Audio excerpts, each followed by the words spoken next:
confusion continues at Bruceville Eddy High School. Parents taken to social media, sharing their frustrations after a rumored school threat. Tonight we get to the bottom of what actually happened. Plus, giving to kids in need. Baylor Scott and White hosting a toy drive for the holidays. We're live with organizers as Central Texans come together for good. And it has been another warm day here across Central Texas with above normal temperatures expected to last through Friday, but a cold front's on the way this weekend. Your 25 news starts in 30 seconds. Connecting Central Texas. This is 25 News. It went from one kid to four kids to kid having bullets on the bus. Rumors fly. We at this point didn't know what was true and what wasn't. Threats, rumors, a suspicious list, stories coming out of Bruceville Eddy High School all tell a different tale about what happened yesterday. 25 News reporter Alicia Nespreto brings us what we know so far. Bruceville Eddy ISD parents found out yesterday there was an investigation into a possible threat to the high school and a student was removed from campus. Now, according to a release from the superintendent, there was no threat, but parents and students are hearing otherwise. There are hundreds of concerned and worried parents on Facebook freaking out because we don't know what's going on.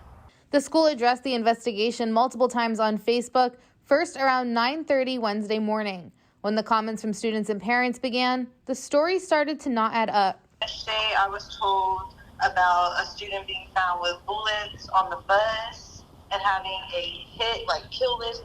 Gabriella Answalda has a sister who attends the high school and says what she heard is much different from what the school released. In a statement, the district did acknowledge the list, but said it was just who the student in question got along with and who they would rather not be around. I was told specifically that it said hit list, kill list on the list, and not that it said, people I like, people I don't like, and people I tolerate list, which they're releasing to the public saying that's what the list was.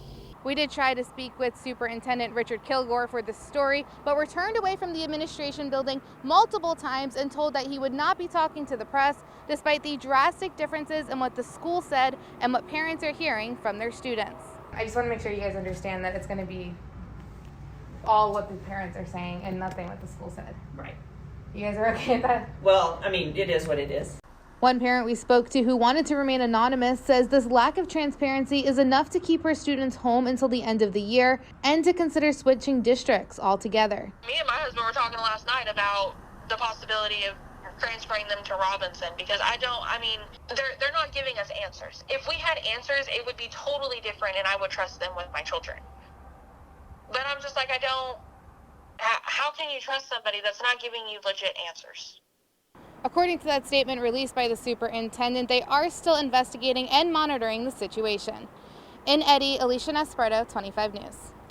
Alicia, thank you. Here in Central Texas, in just the last month alone, there's been 5 school shooting threats. On December 10th, threats referring to a possible shooting at Waco High School circulated on social media. Before that, Bryan High School, Midway High School, and Robinson High School all received threats as well. The community, especially parents, now left questioning how the district will respond. Be sure to tune in tonight at 10. Our Andrew Lamparski dives deeper into this problem.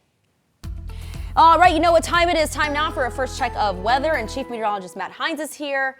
Matt, I have been begging and begging for cold temperatures. Okay, this weekend it's going to get colder. It's not going to be cold, it's a colder. Start. So we're going to have that.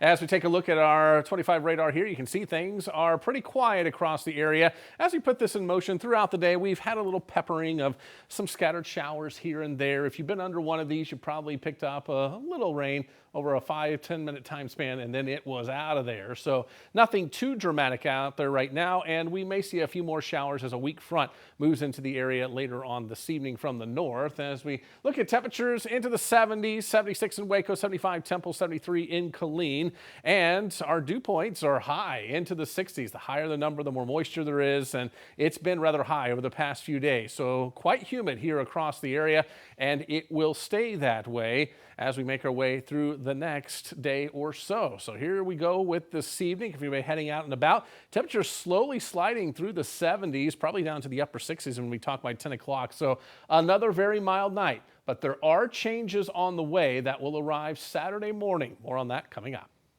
All right, Matt, thank you. It's the season of giving, and Central Texas certainly committed to that statement after being canceled last year due to COVID-19. The McLean Children's Hospital is bringing back their annual toy drive. That's why you'll find 25 News reporter Leah McNeil. And Leah, I see there's lots of toys behind you under that tree. So how are donations looking?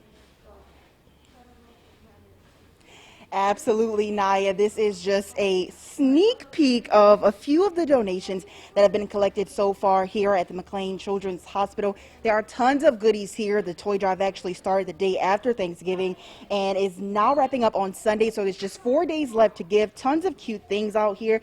Look at this music player. Has to be my favorite.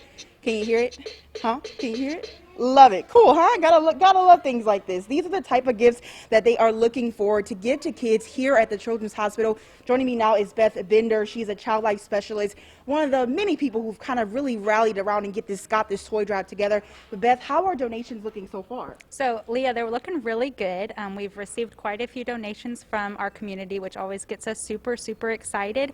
But we're really kind of pushing for these last 4 days to get more donations as well. Absolutely. And I know you guys are giving toys to all kids here who will be here during Christmas. What are you looking for specifically right now? So our biggest area of need currently is infant items and then teen items. Specifically with infant items and kind of all toys, we're looking for things that are plastic and cleanable. That kind of helps keep our patients safe and allows us to kind of reuse some of those toys. And then we don't get a lot of either of those kind of categories, but specifically infant and teens, and then like books and coloring books and crayons are always something we need. Absolutely. Well, Beth, thank you so much. If you guys have some time over the next 4 days, please come out to McLean's and donate some of those toys. Your donation will make a difference. About 150 to 200 kids and their siblings here at the hospital on Christmas Day will receive gifts. So you can drop it off right here at McLean's. There's a table right in the front. You can't miss it. Live in Temple, Leah McNeil, 25 News. Back to you, Niyah. All right, Leah, thank you. I'm sure those kids will certainly enjoy all of those donations. Doctors at McLean's make a living on miracles. That includes saving a little boy who was accidentally run over by someone backing out of a driveway and then spending weeks on life support. Our Austin Walker has this incredible story showing how doctors never gave up hope. Abe Cox's miracle begins in March of 2018. The 13-month-old was playing in a driveway when someone started to back out. Unfortunately, they didn't know Abe was there and they never saw him. Abe had skull fractures, brain bleed, 7 broken ribs, liver and spleen contusions, and then to find out his lungs were very, very hurt. On life support in the PICU at McLean's Children's Medical Center, the next 21 days were touch and go. We threw everything at him, including the kitchen sink, to keep him alive. His mom praying for a miracle. It was everything you would imagine, right? On your hands and knees, crying. Why me? Why is this happening? Those prayers finally answered 3 weeks later when doctors took Abe off life support. So on 21 days, we pulled the life support. He took his own first breath, and I will say those 21 days felt like 2,000. Now 4 years old, Abe's mom says he's just a normal kid. Forever grateful for the work of doctors and nurses at McLean's, Nicole and her husband started a nonprofit called the Able Foundation. She fills my toy storage for me like at least 3 times a year. So Jenny's toy box gets stocked and all the kids in the PICU get toys. So it's definitely been very heartwarming. Again, that was Austin Walker reporting. The Able Foundation has also provided therapy equipment for the hospital. And when it comes to helping our children, every penny counts. That's why the Children's Miracle Network needs your help funding the magic that happens at McLean Children's. Right now, pull out your phone, scan the QR code right there on your screen. You can give back to kids in need with just one click. And now to the fight for Senate Bill 8, the highly controversial abortion bill. Supreme Court Justice Neil Gorsuch issuing another setback for Texas abortion clinics. Thursday, he sent a case challenging the state's abortion ban to the Fifth Circuit Court of Appeals. Legal experts believe the circuit court will likely send the case to the Texas State Supreme Court, which is expected to issue an opinion on a separate case out of Mississippi directly challenging Roe v. Wade. But for now, the Texas ban on abortions after 6 weeks of pregnancy stays in place for quite some time. This morning, President Biden signing a bill into law raising the debt ceiling by $2.5 trillion. The Senate passed the legislation earlier this week, mostly along party lines. The House followed in the early hours Wednesday. Treasury Secretary Janet Yellen warning without the measure, the country could face its first ever default. Party leaders on both sides of the aisle made it clear that that could not happen. Attention in the Senate seems to be turning toward voting rights yet again. Democrats hopeful to agree on a bill before the end of the year as momentum for the president's Build Back Better initiatives has stalled. Still, they're running into the same issue as before, overcoming the filibuster. Any voting rights legislation would need at least 10 Republicans to support it. Georgia Democrat Raphael Warnock pushed his party to change the rules. Minority Leader Mitch McConnell already slamming that idea. Be very clear, last week we changed the rules of the Senate to address another important issue,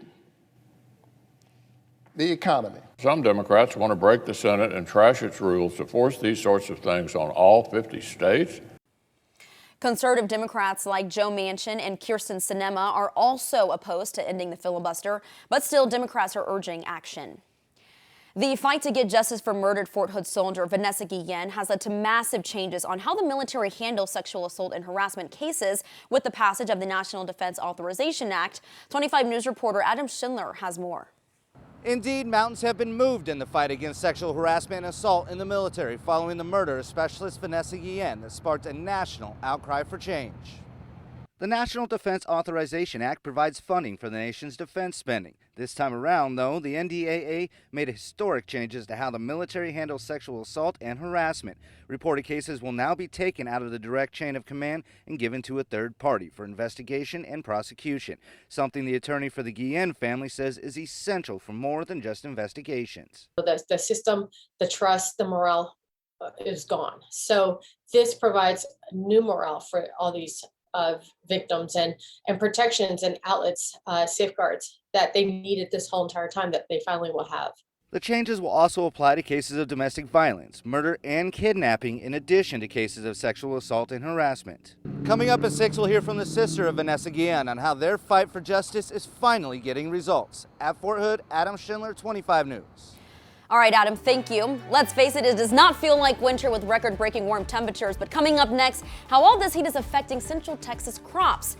However, the real question is the heat here to stay? We'll ask Matt after the break.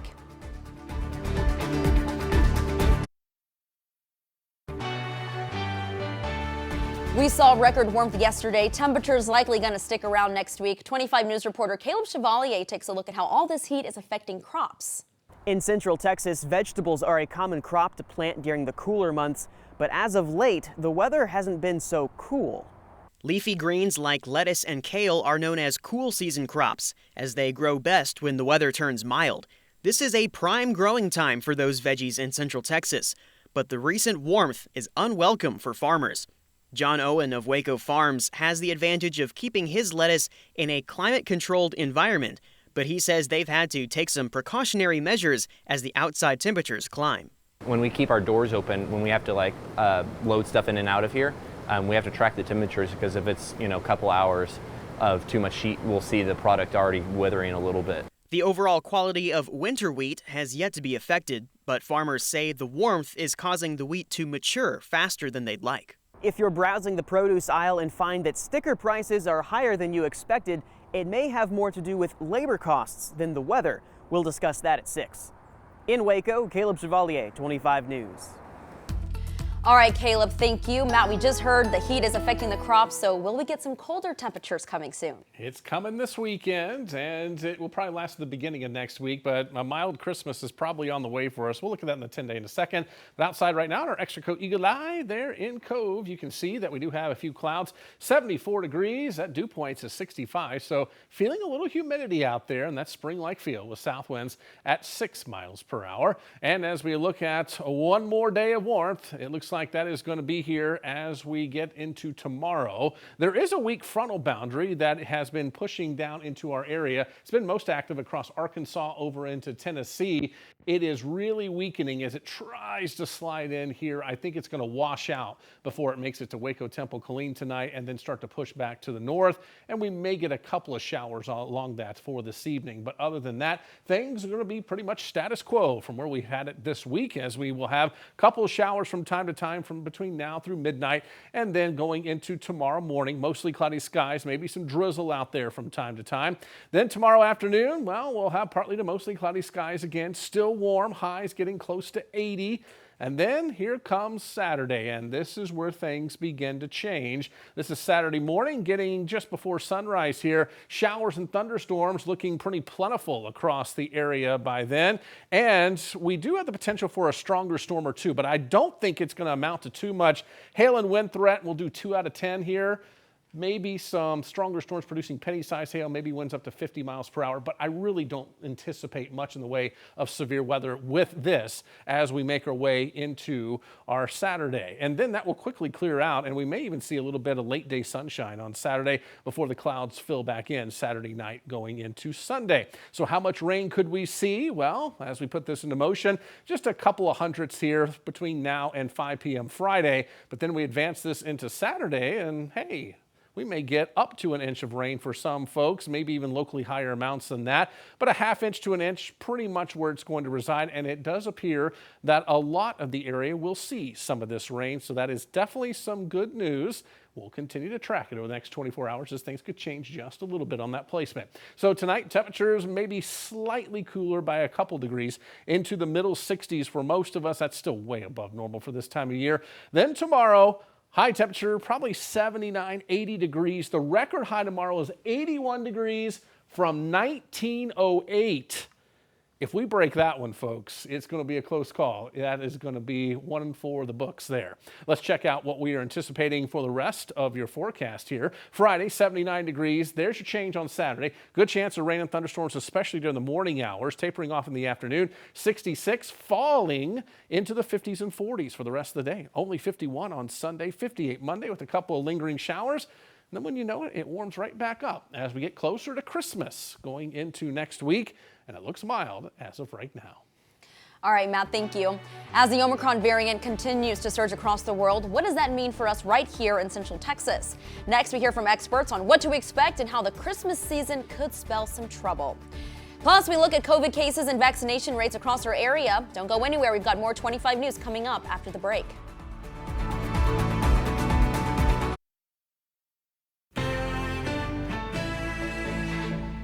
Welcome back. Top health experts say the Omicron variant is still very concerning. It's rapidly spreading across the country. Cases and hospitalizations continue to see a rise. Nationwide, we've seen a 45% uptick in cases in just the past month. Health leaders continue saying the strategy to contain COVID remains the same. That means masking, getting vaccinated, and of course, booster shots. Given the increase in transmissibility, this also means continuing to be vigilant about masking in public indoor settings in areas of substantial or high community transmission.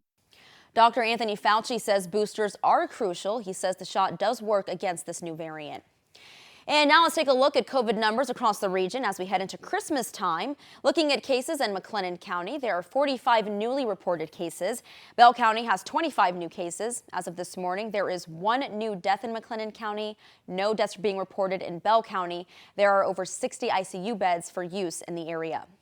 Looking at vaccination rates, McLennan County sits at 52% vaccinated, which is ages 12 and older. Bell County sits at almost 43% vaccinated. Both health districts saying vaccinations are slowly climbing, but concerns rise as people gather for the holidays. And here's what we're working on for 25 News at 6. You've probably heard the noises from the SpaceX launch site, and some say it is only getting louder. There are several reports of shaking homes, cracked windows from the noise. Tonight, we take an inside look at the testing center with an in-depth look at why this is happening. These stories and more coming up.